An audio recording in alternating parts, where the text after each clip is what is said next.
Welcome back to blackdoctor.org, where wellness and culture connect. I am Dr. Cordai Decoto, board certified podiatrist, fellow of the Academy of Foot and Ankle Surgery, and the podiatrist for Neighborhood Health, a qualified federal health center in New Jersey, providing care for all, regardless of status or insurance. I am also the co-founder of Sisters in Podiatry, a Facebook group for Black women in podiatry within the United States and the Caribbean, and your host of this fabulous show, which is a gateway to all things podiatry and of the lower extremity. I created this monthly platform so everyone could be welcomed and can have a comfortable space to listen, learn, and be heard. So get your favorite beverage. I got mine as we get ready. Happy Black History Month. Happy Valentine's Day. And guess what? We're with the Kevins, two of my favorite people. And I'm going to play a little song for y'all because I was like, we're getting the Kevins. Here we go.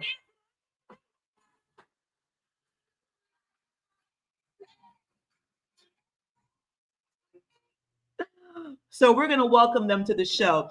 As you guys check in, let us know where you're from. We love to give shout outs. Our men today also represent the Divine Nine, representing Omega Psi Phi Fraternity Incorporated, Dr. Kevin Ray, and Dr. Kevin Tudor, representing Phi Beta Sigma Fraternity Incorporated. So let us get started with my friends welcoming Dr. Ray. Hey, how are you? How are you? So I'm going to read about my friend, Dr. Ray. Dr. Kevin Ray brings over 17 years of experience and dedication to excellence to podiatry. He's committed to providing personalized care to his patients in diverse communities. He began his educational journey at South Carolina State University, where he earned a Bachelor of Science in Biology. He completed his doctorate of podiatric medicine with me at the New York College of Podiatric Medicine in 2002.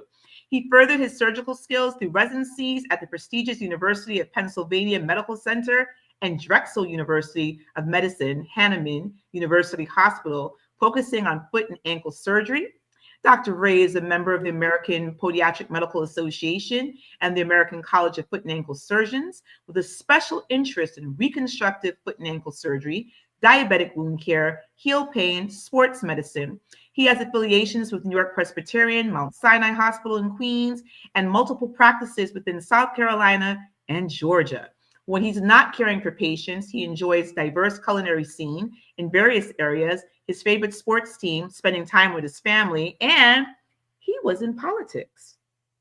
We'll talk about that shortly as well. Dr. Ray, welcome.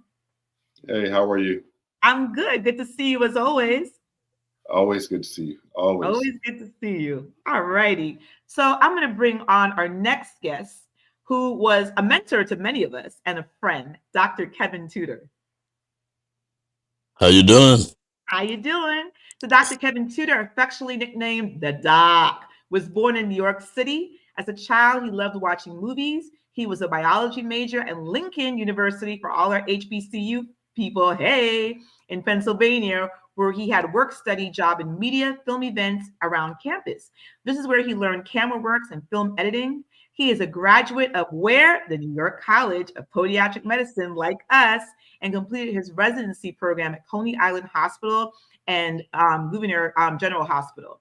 He is affiliated with St. Joe's Medical Center and is a practicing surgeon in New York with Advantage Care Physicians. He has a film career, which we're going to talk about, where he's done his first film, a short film named Vicky's Dad.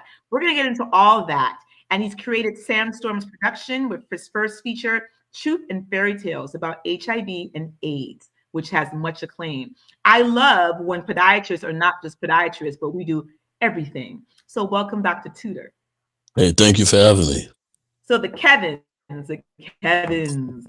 I like that name. So you know what? When I was in my residency, going through externships, I got to meet Kevin Tudor, and I had great mentors. I mean, I had, from school, as we can probably name a bunch of names.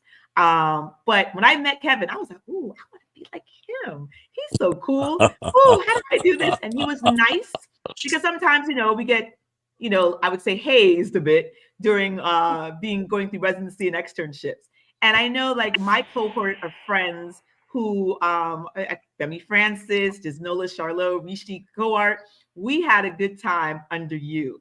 So Dr. Tudor, tell us a little bit about, since I'm going back in the day, Oh God man. won't say how many years because I'm still trying to keep it together. Oof. Don't say those years. Tell us about, how you mentored folks at, I believe it was Gouverneur that we were at. It's And good news, yes. why did you choose podiatry to get into? And then Kevin, we're gonna switch it to you right after. Well, I got into podiatry as far as medicine as regards to my athletic background. I ran track, played some football, and it seemed like a fit. Working on feet. As far as Gouverneur, oh, you guys are hilarious. Y'all were great. It was fun. I'm mentoring you guys. Was smart, very smart, and smart and fun in the same, same same venue. Just you were great. So hey, We appreciated you so much. Dr. Ray was I think you were a year under me, and we don't say when that was. Everybody mind your business. But I used to have good times with Kevin. Something like that. Yeah, I'm class of 2001. Don't do the math. Mind your business. But we always had a good time in school. Tell us what made you go into podiatry. Much like Doc, sports. So at South Carolina State, I played football. And interestingly enough, we had a podiatrist that was one of our team physicians. And interestingly enough, he was running for Congress. So I was like, oh man, this foot doctor must make a lot of money because he's running for Congress. So I said, I want to do that because he makes a lot of money. That's what I thought. That was the story they told me, Kevin. So, so literally from there, I decided, I want to go into podiatry. I want to go into, the sports medicine aspects of podiatry. And I applied to one school, the best school in New York. And that was it. I didn't apply anywhere else. Amazing. I went into podiatry. Initially, I thought I wanted to be a psychiatrist. And I remember that my cousin's boyfriend at the time had a psychotic episode and was committed at the hospital where my mother worked as a nurse. And I was like, oh, no way in the world. Right after that, she had hammer toe surgery by one of our, he's deceased now, but a professor emeritus from the New York College of Podiatric Medicine. And he literally took me under his wing and I was like, I love this. And he was like, yeah, you like surgery. Because I was into it, like, cut this, let's do this. And here we are today. So that's how I got into podiatry. I'm very happy about it. I just want to give some shout outs for people who are supporting. We see Nishima Pemberton hailing from Germantown, Maryland. Thank you. We see Violet Alonzo Irenovez, Violet from Sun Valley, California, West Coast. We appreciate you. Sharif Henry says, your Claflin neighbor is in the room. We thank you for that. We want to give a shout out to the Divine Nine, members of Alpha Phi Alpha Fraternity Incorporated, members of the Alpha Kappa Alpha Sorority Incorporated, members of Kappa Alpha Psi Fraternity Incorporated, members of course, Dr. Ray, Omega Psi Phi Incorporated, members of the Phi Beta Sigma Fraternity Incorporated with Dr. Tudor, members of Zeta Phi Beta Sorority Incorporated, members of Sigma Gamma Rho Sorority Incorporated, and members of Iota Phi Beta Incorporated. Thank you so much. We appreciate you. Deidre Viney, thank you for logging in from where? Jersey, West Orange. We appreciate that so much. So, Dr. Ray, I'm going to go back to you. You have multiple practices. So you did make it. Tell us how, because I was so impressed. I was like, what? He blew up. Big things, as the Jamaicans say, big things are going. And I'm so proud of you that you have a practice in New York, which is amazing. You work with one of my dear friends, Femi Francis. Tell us about how this all came to be, this excellence. Divine intervention. So that is good. Kevin, you saw how excited she was when she said Omega Psi Phi fraternity. I saw that. Yeah, I saw that. Listen, when you knocked gonna do is get I me in saw that. trouble. Before I I start, I like just my wanted to I make saw that, sure. but but what you're not gonna do I, is get I, me in trouble, okay? Because I don't even know yeah, how you looking me up. Your frat brothers give me the side eye. Some of these people, we're not doing that today. No, sir. Continue. it's all Greek. It's, but it wasn't planned, Kurt. It wasn't planned at all. One of the things that when I first started, as you said earlier, I did one of the very highly esteemed surgical programs, and as Black folks, we just don't get those programs, right? Mhm. So my football background actually got me into those programs because people just kind of liked the fact that I was a football player, and I guess I had a pretty decent personality. So All right. when when I got into practice, my goal really was to be the best damn foot and ankle surgeon on the planet. Like I had no idea about working and growing a company or anything like that. And as I started my practice and just started to meet people different places, I saw that I was doing something that was just a little different than them.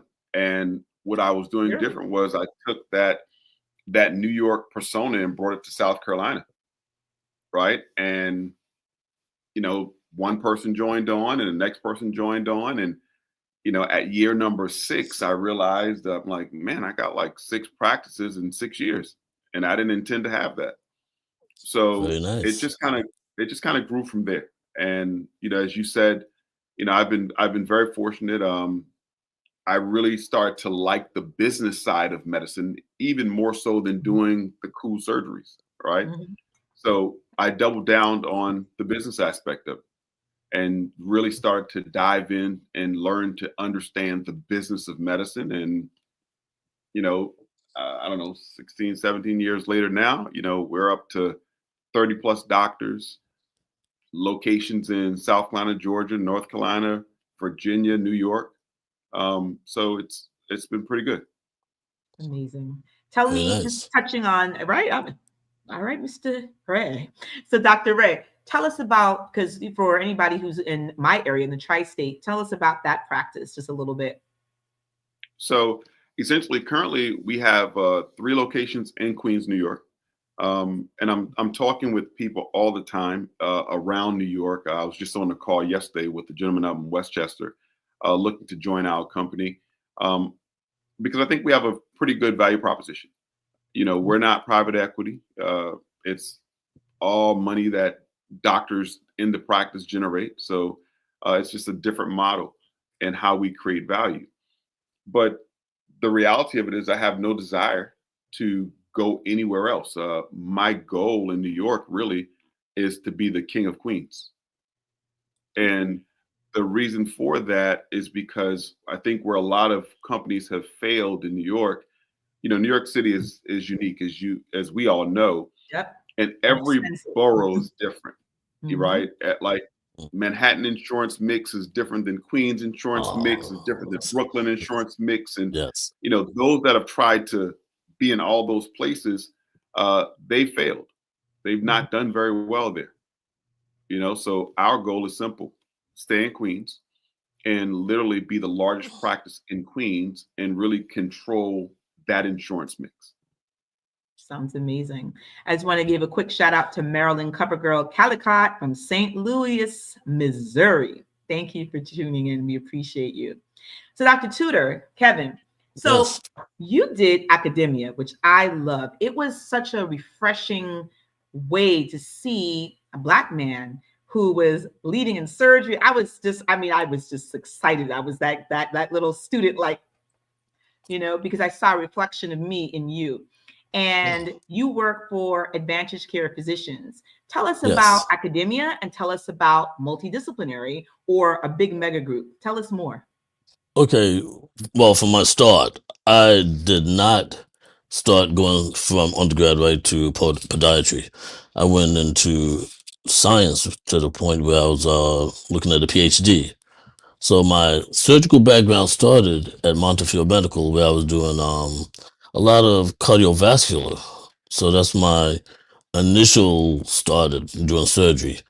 Um, I was working on the PhD, and honestly, I just got bored.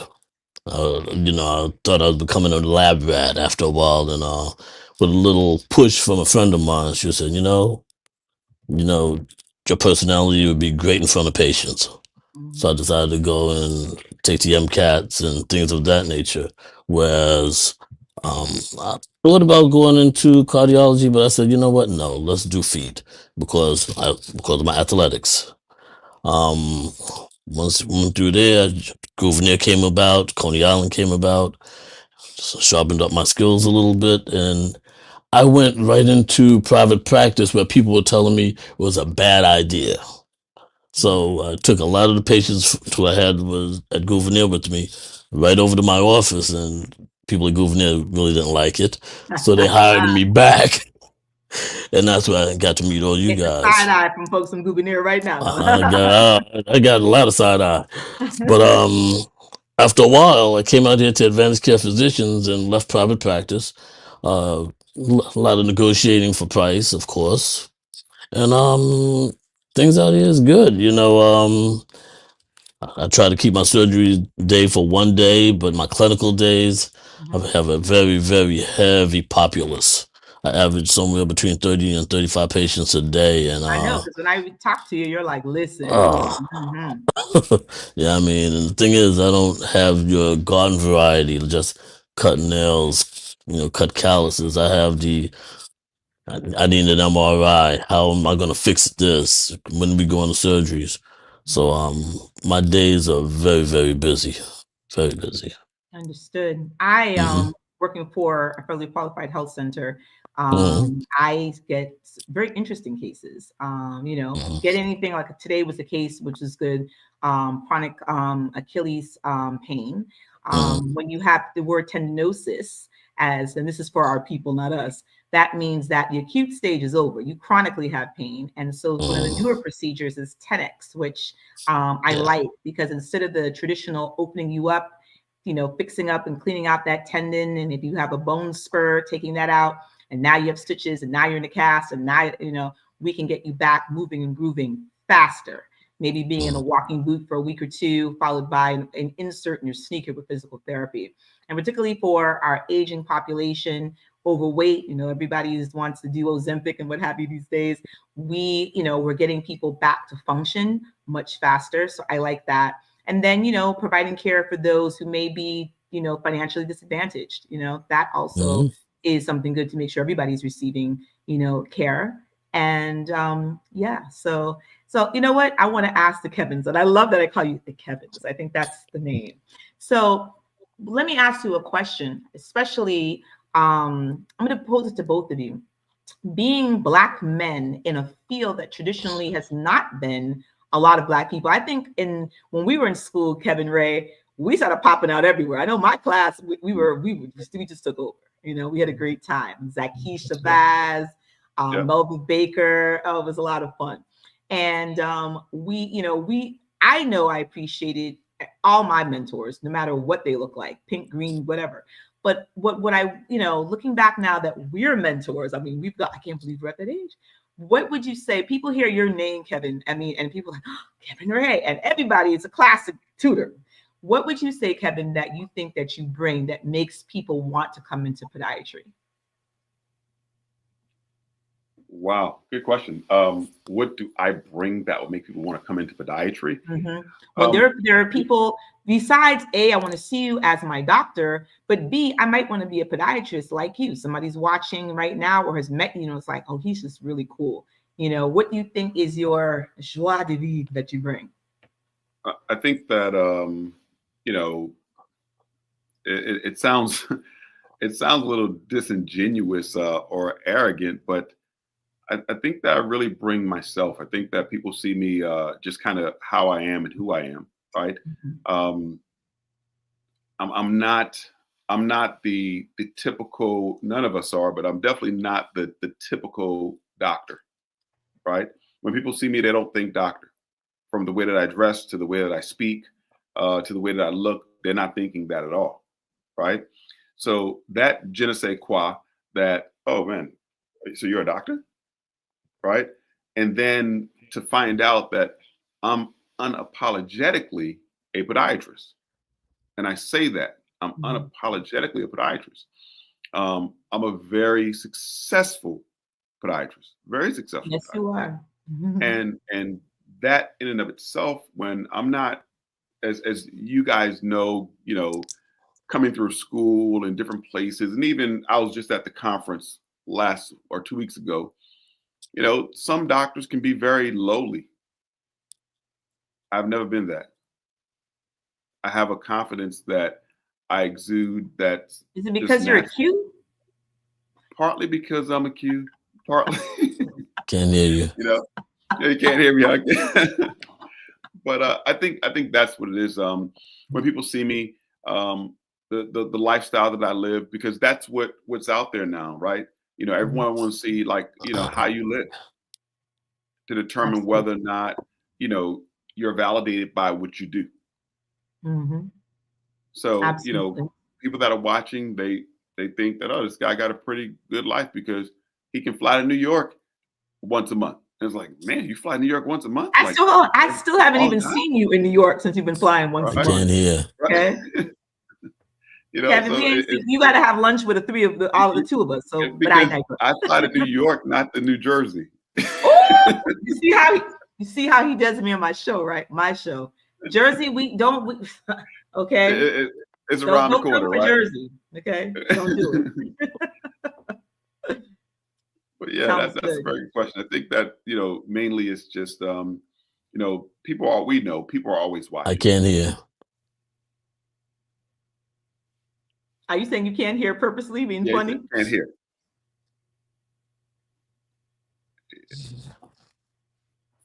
I can't hear.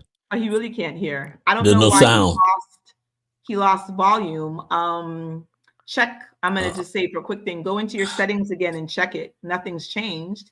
So go into your settings again. Can you hear me? Last time we can hear you. So go into your settings again and check what we did last time. I can't hear you at all. Okay. I have no sound. I'll text you.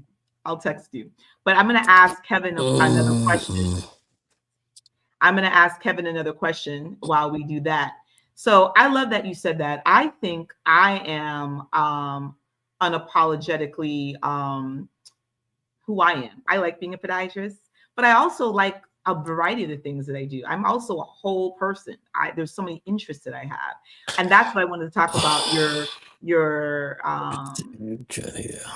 settings, Kevin. Hold on one second. I want to talk about you. You were interested in politics because I thought that was very interesting.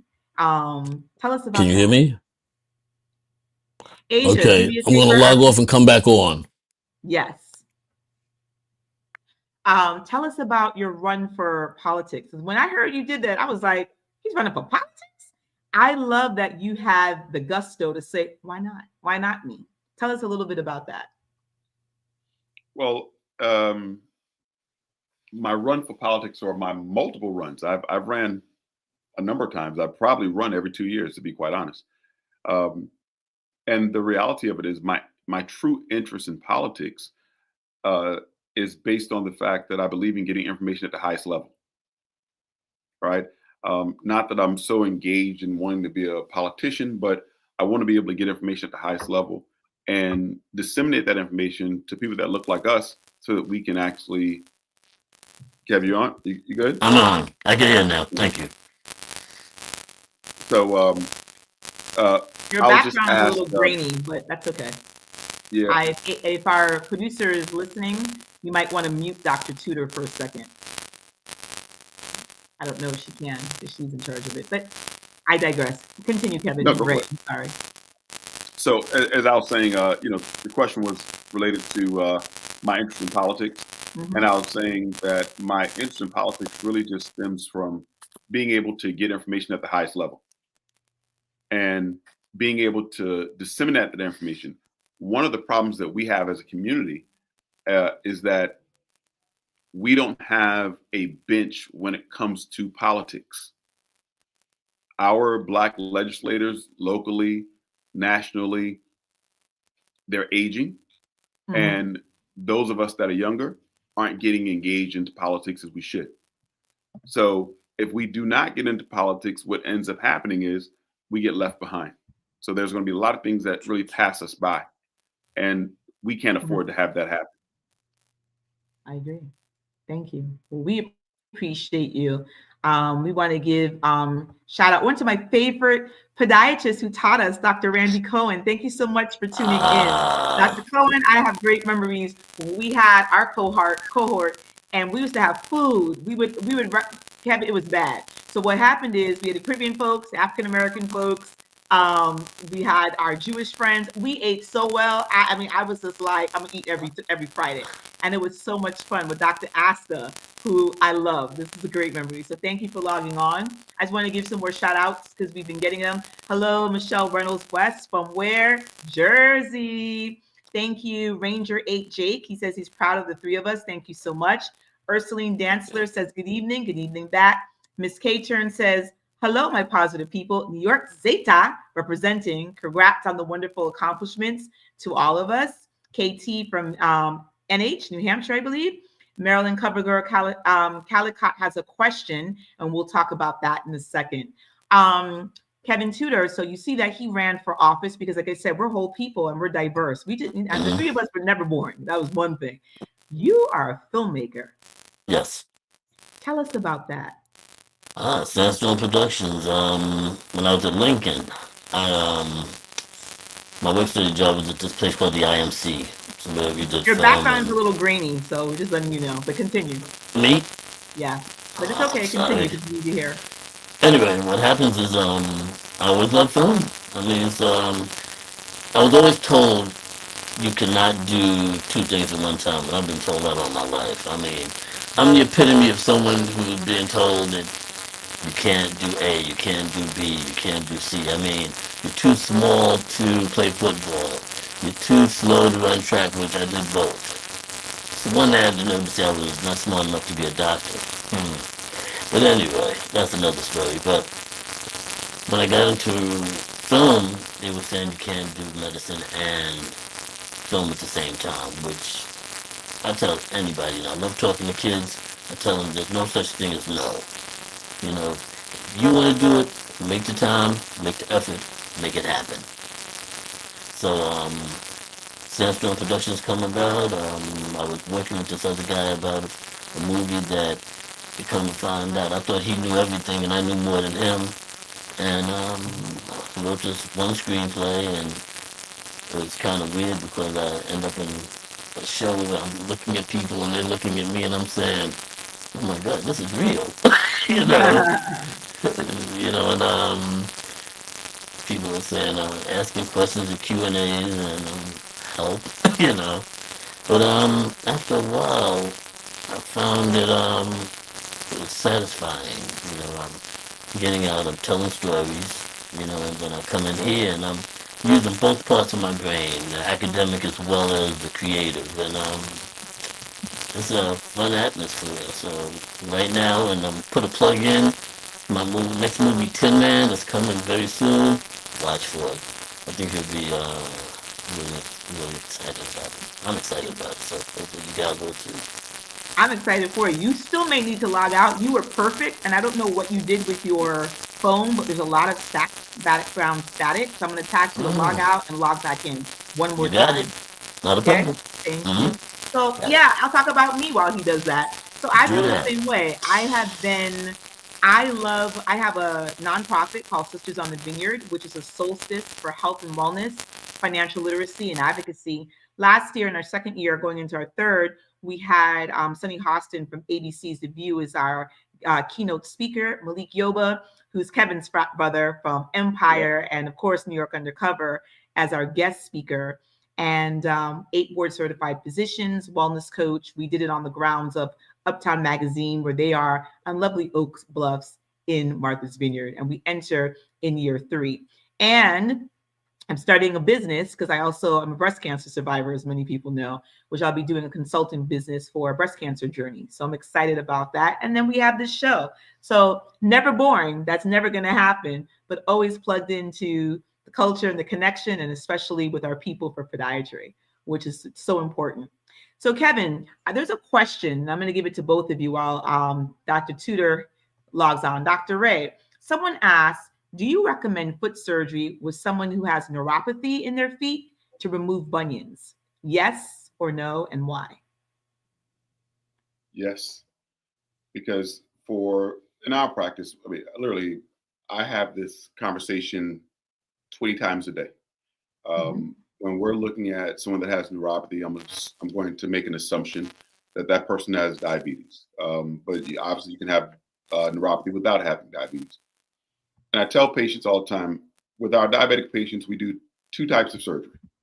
We do preventative surgery or we do corrective surgery. Mhm. What's the difference? Preventative surgery is doing surgery before something happens. Corrective surgery is doing surgery after something already happened. That's right. So for our diabetic patients, what we're looking at is three main things, right? We're looking at whether they can feel us touch their feet, whether or not we can feel their blood flowing to their feet, and whether they have any lumps or bumps on their feet that causes abnormal pressures. Well, a bunion is a lump or a bump that would cause abnormal pressure. So that can turn into something more if it's not corrected. So I absolutely believe that neuropathic patients should have bunion surgery. Great answer. Dr. Tudor, take that answer. Somebody asked, do you recommend foot surgery for someone with neuropathy in their feet to remove bunions? What would your answer be? Absolutely. Yes, they can have surgery. I don't see why not. The object is you can do the surgery, but post-operatively, especially, you want to make sure you manage the patient to a point where they are not going to damage what was done, and they can't make, like I said, negative progression as to the as a result of the neuropathy. As my namesake has said, when you look at anyone with neuropathy, you have, of course, diabetes, but then you have a whole myriad of other things that be causing the neuropathy. I've had a patient recently who had a spinal injury, and I did surgery on her, Mhm. and the result was excellent, but I had to keep the neurologist like in my back pocket, Exactly. so it's a success. There's many doctors I've come to find they'll be afraid to do neuropathic surgery, but it can be done. I don't see why not. My answer, I think I agree with you guys, but I'm a little bit more conservative. I'm not touching you unless I get a good clearance from a neurologist. I want that neurologist and to say if the patient is completely neuropathic, give me an outcome of which how successful you think this will be. And I agree about being preventative. Obviously, if they have a big bunion and it's rubbing and it's rubbing and it's rubbing and it's rubbing, it's probably they're diabetic. It's probably going to turn into an ulcer, right? Pressure, diabetes, what have you. I do, just like you both said, Kevin's, I would definitely do a vascular exam, vascular testing, ABI, what have you, to make sure there's good blood flow. But I'd also have the PCP and neurologist sign off that this patient is healthy enough, checking their hemoglobin A1C, which is a test to make sure that your blood sugar is controlled from the last 3 months, other labs, what have you.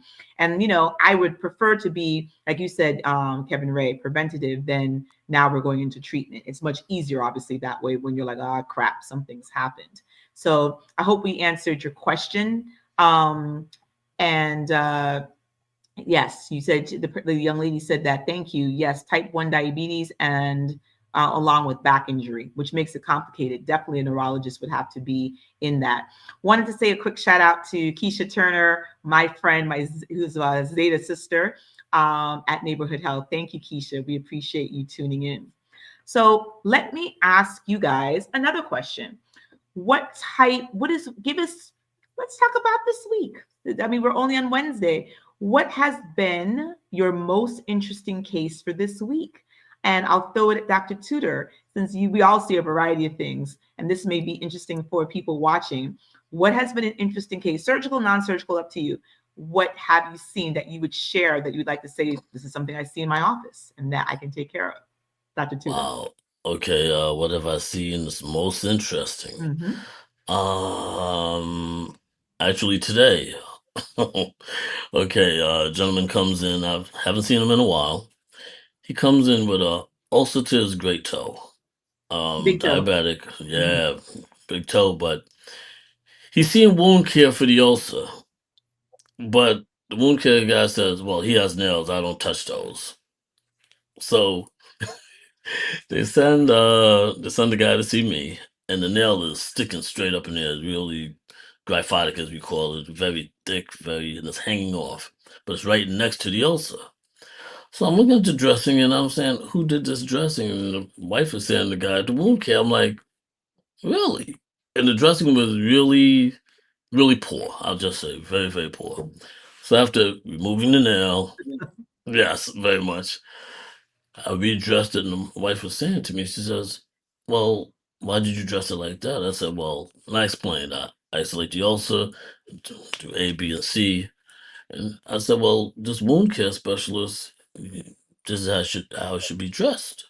And she said, well, he never dressed like that. He just throws some gauze on there and call it a day. So the thing is, it was good that I was able to speak with her and Educator. and say there's different things we could use. We could use A, B, C to make the dressing much more cleaner, change the dressing more often than once a week. You don't want anything festering. And I also put him on an antibiotic, which this guy was not on an antibiotic. I mean, I don't know what this guy was doing, but as far as the wound care specialist, but I'm happy that I got to see him again. And he's a fun guy. He's an older gentleman, a lot of jokes, and also reminded me that he don't want me to take his toe. So, but it He was wants to good. go out with what he came in with. Yeah, that's right. But you come in, you leave with. Sorry, Amen. no minuses. Dr. Ray, anything cool case this week or cool patient? Something interesting that you can share with them? Yeah, I have a pretty interesting practice just because I only see patients one day a week.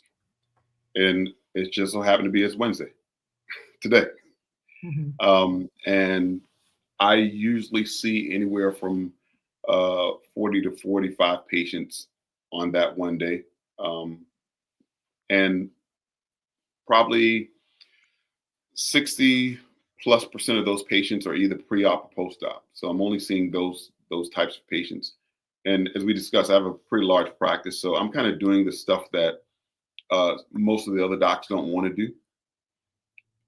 So probably the most interesting thing is probably one of the newest things that I'm doing now. A gentleman came in. He's 29 years old. Motor vehicle accident 5 years ago. Relatively healthy, but his talus is obviously we know this. The bone that connects the foot to the leg or the foot to the ankle, that bone is dead. And it's been dead for some time. And he's just been kind of walking around like that, just had this chronic pain that was just unremitting and unforgiving. And he came in to see me. So we have him scheduled to do what they call a total talus, where I'm going to remove that bone completely. And there's a 3D mapping for recreating this particular bone. And there's a special sequence to go about re-implanting that bone into the foot. Very cool. So that's probably just one of the newer things that we're doing now. Fantastic. I would say, I like it when people come and get recommended to me. So we have something in New Jersey called Black Owned New Jersey. And I had a patient and her son come. And it's nice when people are coming sometimes for second opinions. Patient had previous bunion surgery, and on x-ray, you can see that she has a bone could be a little healthier because usually you see solid white on an x-ray, and hers is starting to show a little clarity as she's getting older. And she had arthritis badly of that joint. Like usually there's a space between the joint that looks kind of black on an x-ray. You saw white. When you see that, you know that that cartilage is gone. And I was like, how much pain are you having? And the irony is that on the other foot, where she had a bunion and did not have as much arthritis, that's the foot that hurt her. And we know that where nerves are running and pressure and points and all those types of things can influence it. But I was just so shocked that this left one didn't hurt. And I mean, it did not fuse, meaning that there's no motion there. There is a little bit. She has pain, but not like her right foot. And I just thought that was so interesting, and that she trusted me for a second opinion. She was like, I've heard about you, and what do you think? So I showed her x-rays. I like using New Jersey imaging here, and I like showing patients, on my laptop exactly what I'm talking about. And she even saw it and was like, oh, wow. And I love when a patient gets educated, where that light bulb goes off, where they're like, I understand what you're saying, so that you can make an informed decision. You can't make a decision if you don't know what was explained to you. If I'm going, wah, wah, wah, wah, you don't know, you don't know what that is. So, okay. But when you understand it and you can say, yeah, my doctor told me I got arthritis, then when we come back to talk about options, conservative and surgical, you can make better choices. So those are the kind of cool things that I appreciate and really like when patients come into the office. It makes me happy when somebody trusts me and to be like, okay, doc, I got this. So I'm good about that. Dr. Ray and Dr. Tudor, but more so Dr. Ray, are you working with any residents in any of the hospitals? No, we don't work with residents at all. Okay, residents, no luck for Dr. Ray. Good luck, goodbye. Get a job. Let me retract that a little. In New York, we do. In the South, we don't. Okay. Right? But we're not in New York enough to really make an impact. Got it. I mean, I think anybody who gets the opportunity would love to do surgery with Dr. Ray. So you never know, guys. Any residents who are watching. Dr. Tudor, you still working with the residents as much as we love, students? I'm working with you. You still doing it? Oh yeah, I have 5 under me up at St. Joseph's. Yeah. All right. And where's St. Joseph for those who are like, where's that? It's in Yonkers, actually. It's in Yonkers on South Broadway. They're great people up there. I mean, I go up there and I have a great time. I have the team. It's almost like Monday. Everyone says Monday is their worst day. Monday is one of my better days. That's my surgery day, and I go up there and we have a ball. It's always get the music playing, heal the patients. People laugh. They're like, what happens in the OR? I love good music when I am doing surgery. It gives me a cadence, or, in terms of how I'm going. I think it gives calmness to a room. I always say a surgeon is only as good as how they're nice to their staff. And, I like my staff to be comfortable and chit chat and how did your day go? When I'm completely focused. I do residents as well. Trinitas I was at today, which is part of the RWJ system with St. Barnabas Hospital, Cooperman St. Barnabas Hospital. And I enjoy teaching. I like explaining. It keeps me on my toes, the why, the how. And I'm not above reproach. I always ask residents, what did you like about the case? What didn't you like about the case? And what could be better? Because if I can't do that, then I'm not a good surgeon. Because I need to know what I did well, what could have been better, and what they didn't like. That's how you learn. So I really enjoy residents and students and coming in the OR and learning. And I like them. My patients are really great about that, because they are like, wow, they're learning. They're usually excited to see these young, adults, coming in and learning their craft, under us. So yeah, just like we did with Dr. Tudor. Oh, you got to do more than I did. Make them feel old, right? Yeah, I mean, the gray hairs are jumping out, my brother. I mean, I don't know about the gray. My grays are not disrespectful. So there we go. Somebody asked us, Keisha Turner asked us, what kind of music are y'all listening to in the surgery? I listened today to, I'm a West Indian. Big up to my Trinidadian, Grenadian folks and all the West Indians. But I listen to Barris Hammond, who is a great reggae artist, very soothing. So when my resident's throwing his last stitch, you might hear me humming. It's very calming to me. Dr. Ray, what do you like to listen to when you do surgery? I only listen to Sexy Red.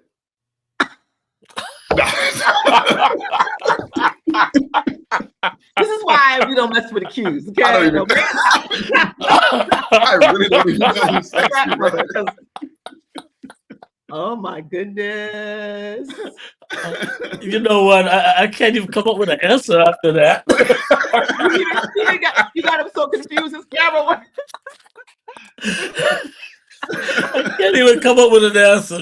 Got my camera falling all over. Dr. Reed, I see you, Dr. Tracy Reed, and I know you're like, girl, that's what you're doing. Okay, I know. I'm so You sorry. know what? Dr. I Ray can't. is the strength of the top surgeons around, but he's gonna make you laugh. That's one thing he's going to do. And we thank you Oh for man. Marvell Bliss Sherrod from Jackson, Tennessee. Thank you so much. Naisha K. Cumby says, "Hey, beautiful black men." Yes, I know we're all laughing here. Dr. Tudor, we're gonna ignore this. Maybe the Sigmas have a little bit more sense. What are you listening to in the OR? Into the OR. I'm just like, oh my. I have I have quite eclectic taste. I can listen to anything, but Give us an something that I example. don't. Okay, I listen to a lot of jazz, a lot of soft jazz, mainly. See the difference, Kevin Ray? Go ahead. Listen, see,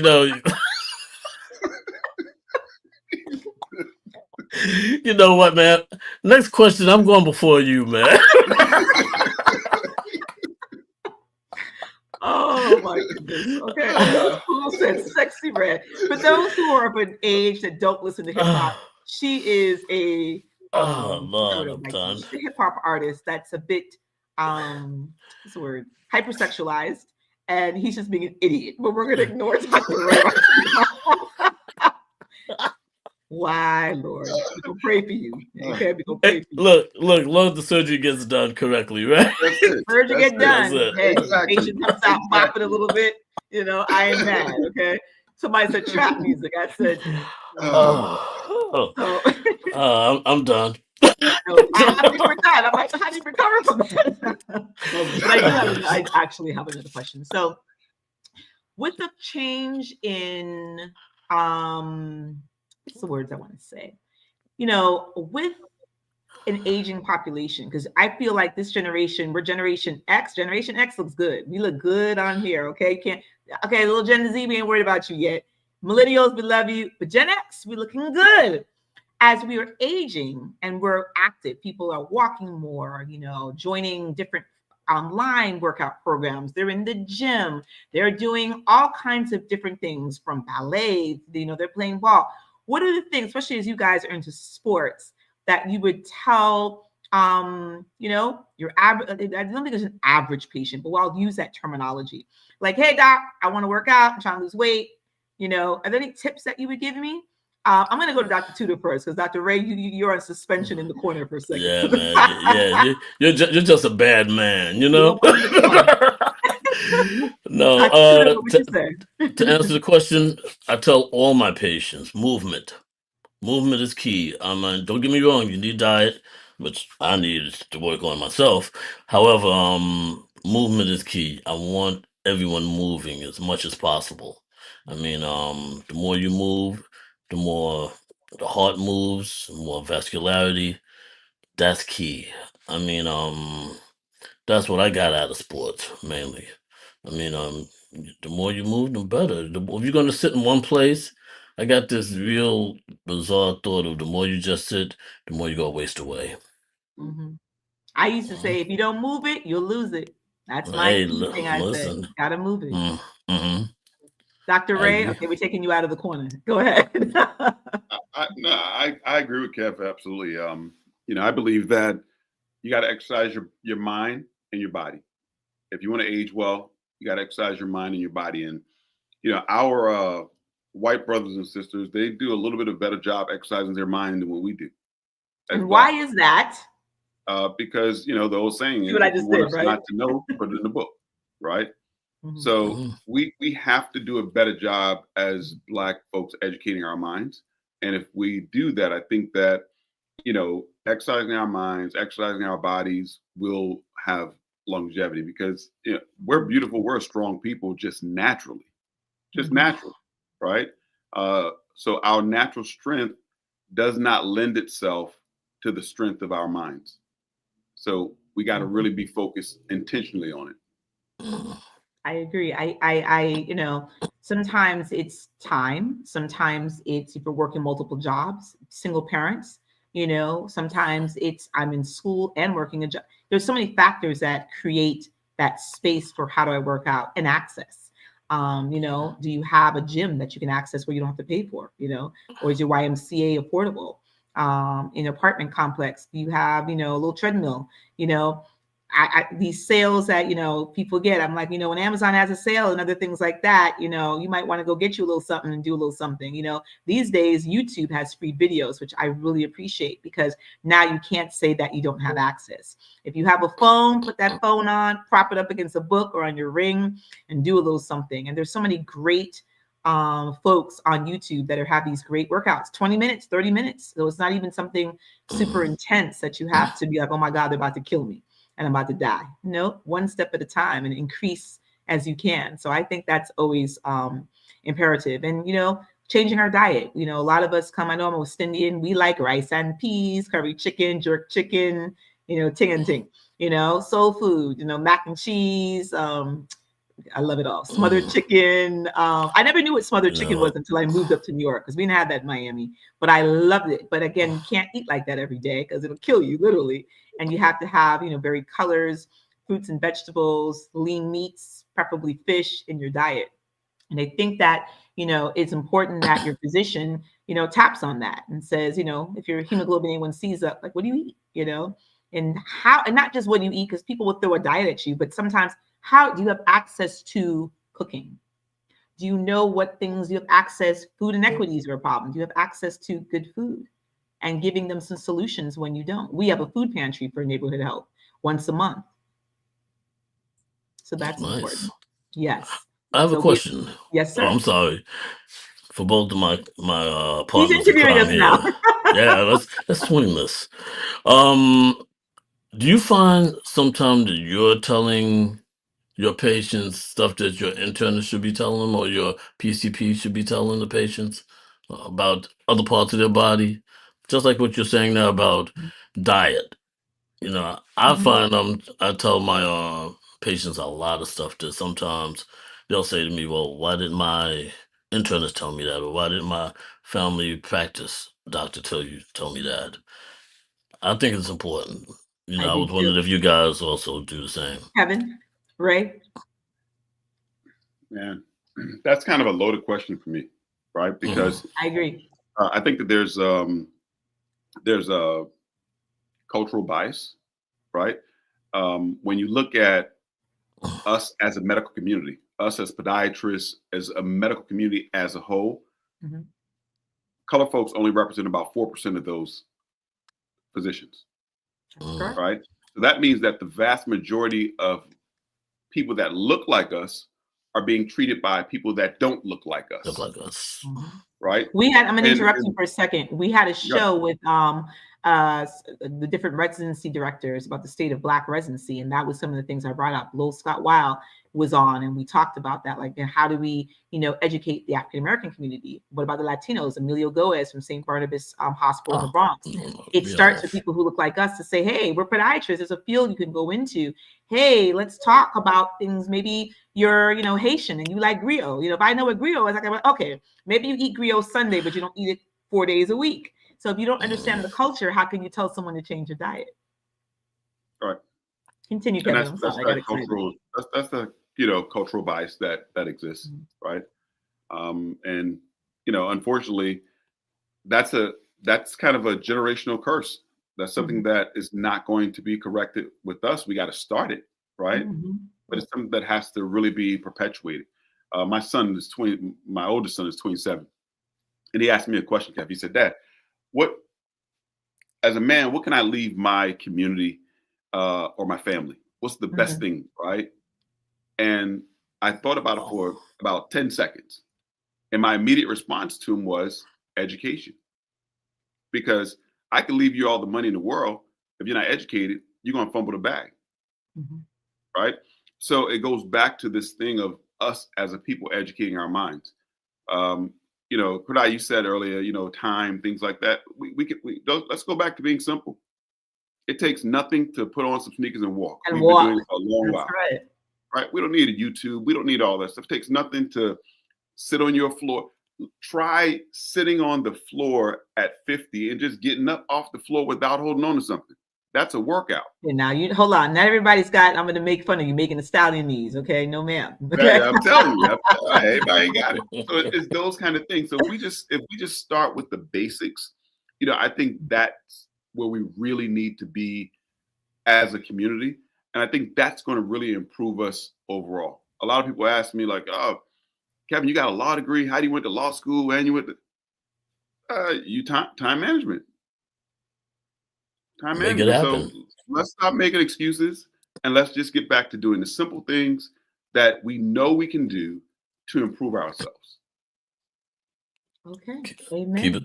Keep it simple. Keep it simple. Keep it That's simple. right. Keep it So simple. as That's we're ending, this was so much fun. As we're coming towards the end, we have 4 minutes. So I want to say thank you, number one, for coming on. It's so great to see you Thank guys. you. Kevin, you Pleasure's owe us mine. lunch, okay? Because we have to get together like in person. I'll come to New York for We that because this one real We fresh, will. talking about New Jersey, but whatever. And I know, one of your somebody put Medicine's Bad Boy talking about Kevin Tudor. Yes, it's been a minute since I've seen you too. So we definitely have to connect.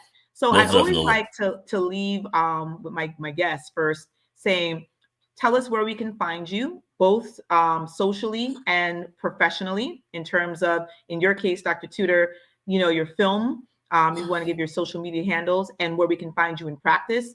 And Dr. Ray, Lord Jesus, you're everywhere. So we want to hear where we can find you as well. So Dr. Tudor, we'll let you start first. Where can we Okay. find you and how do we find you on social media as well? Okay, medically, I'm at Advanced Care Physicians. I'm at 180-05 Hillside Avenue. The telephone number is, 718-526-6300.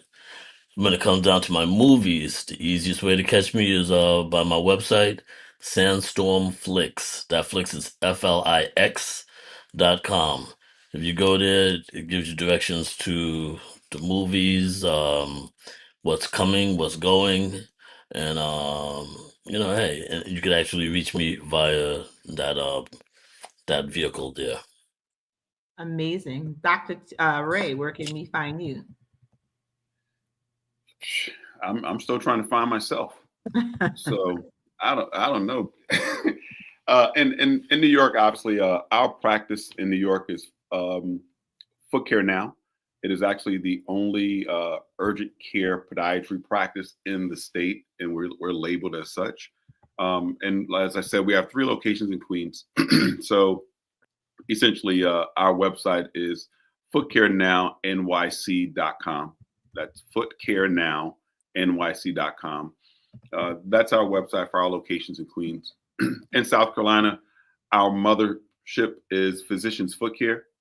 So that's South Carolina, Georgia, North Carolina, those practices, Physicians Foot Care. Those are the handles for me professionally. Socially, I'm nothing, Corday. I don't have any. I know you suck because I always make fun of you. Instagram. I don't know any of that, Kev. I don't even know how to do that stuff. Oh Lord! Listen, But you're showing your age. So- I No.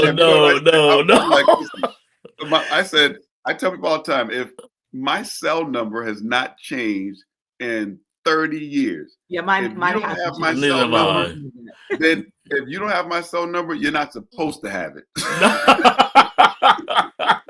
Well, I'm going to end the show with these sillies. My name is Dr. Corday Decoto, and you can find me on Instagram, Facebook, as well as LinkedIn at Talks with Dr. D. Talks with Dr. D is my umbrella organization for Stepping Forward with Dr. D, which is the first Wednesday monthly on blackdoctor.org. You can also find me for Sisters on the Vineyard this year in Martha's Vineyard, August 12th.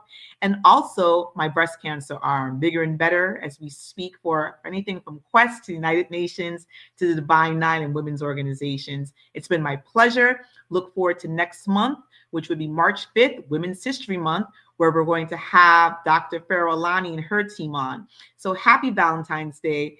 Happy Black History Month. We're with the Kevin, and it's raining men. Thank you. Bye, everyone. Thank you.